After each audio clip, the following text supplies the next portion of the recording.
नमस्कार, SBT news में आपका स्वागत है। पेश 25 मई गुरुवार शाम 7:15 बजे राजस्थान की बड़ी खबरें। राजस्थान बोर्ड 12वीं आर्ट्स परीक्षा 2023 के परिणाम जारी कर दिए गए हैं। Students RBSE Rajasthan board Ajmer की आधिकारिक वेबसाइट पर रिजल्ट चेक कर सकते हैं। शिक्षा मंत्री बीडी कल्ला ने आरबीएसई 12वीं आर्ट्स रिजल्ट शिक्षा संकुल जयपुर से जारी किया।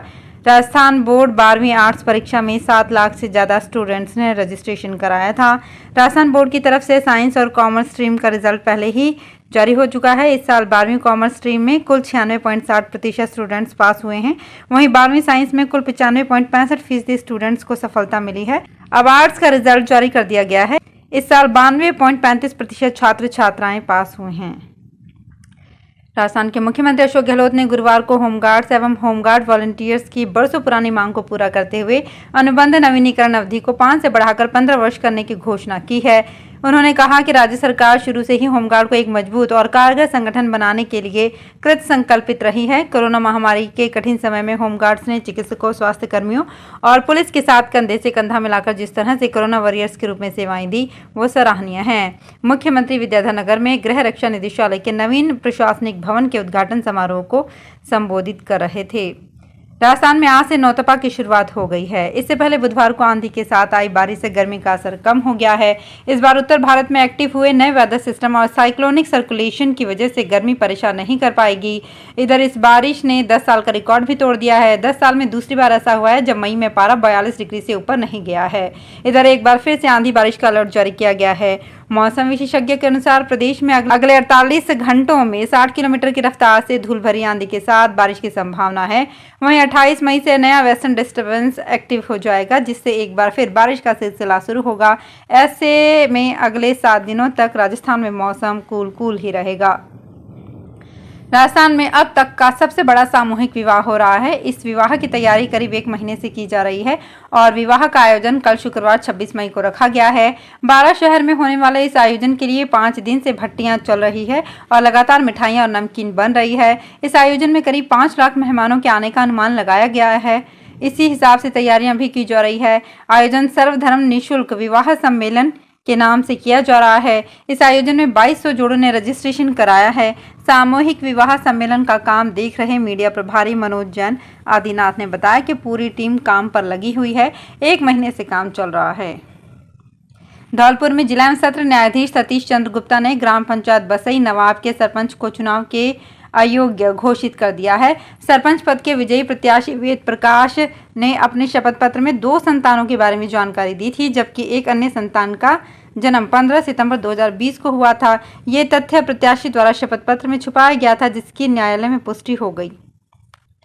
राजस्थान के मुख्यमंत्री अशोक गहलोत 26 मई को 12 में आयोजित होने वाले निःशुल्क सर्वधर्म सामूहिक विवाह सम्मेलन में भाग लेंगे। मिली जानकारी के अनुसार राज्य के खनन मंत्री प्रमोद जैन भाया और ट्रस्ट की ओर से आयोजित इस सर्वधर्म सामूहिक विवाह सम्मेलन में सैकड़ों की संख्या में विभिन्न जाति समुदाय के जोड़े परिणय सूत्र में बंधेंगे। इस मौके पर बारात नगर में बड़े पैमाने पर समारोह का आयोजन किया जा रहा है, जिसमें हजारों की संख्या में विभिन्न जाति समुदाय के लोगों के भाग लेने की उम्मीद है। अभी तक किसानों को सरकार की किसी भी योजना का लाभ लेने के लिए ई मित्र या सरकारी कार्यालयों के चक्कर लगाने पड़ते थे, लेकिन आज किसान सुविधा पर किसानों को एक साथ 4 विभागों की सभी योजनाओं की जानकारी और उनके लाभों के बारे में पूरी जानकारी मिल सकेगी। एक बार राज किसान सुविधा को डाउनलोड करने के बाद किसान घर बैठे ही सभी योजनाओं का लाभ आसानी से उठा सकेंगे।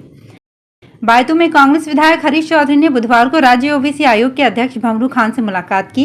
इस दौरान उन्होंने ओबीसी आयोग के अध्यक्ष से आरक्षण की सीमा 21% से बढ़ाकर 27% करने की मांग की। उन्होंने कहा केंद्र सरकार को 2011 में जातिगत आधार पर कराई गई जातीय जनगणना को सार्वजनिक करना चाहिए।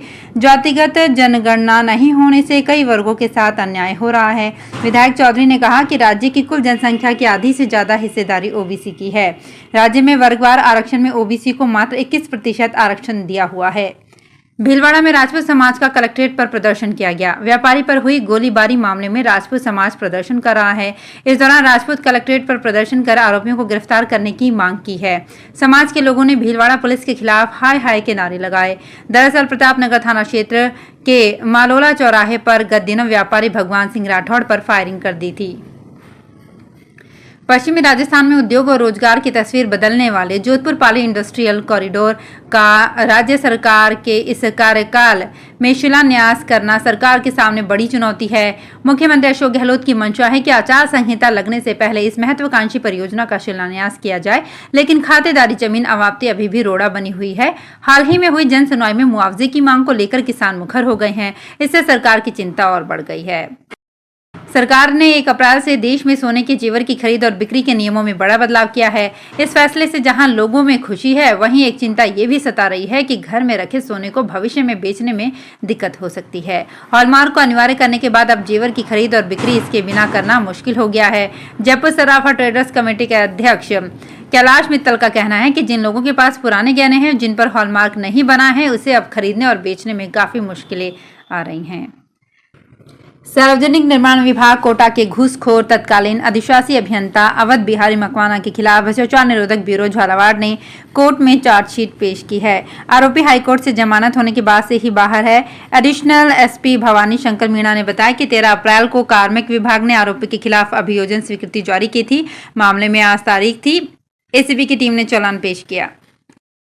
कोटा मंडल में एक बार फिर से वंदे भारत ट्रेन का ट्रायल किया जा रहा है। वंदे भारत के 16 कोच की कोटा नागदा कोटा सेक्शन में ब्रेकिंग सिस्टम की टेस्टिंग की जा रही है।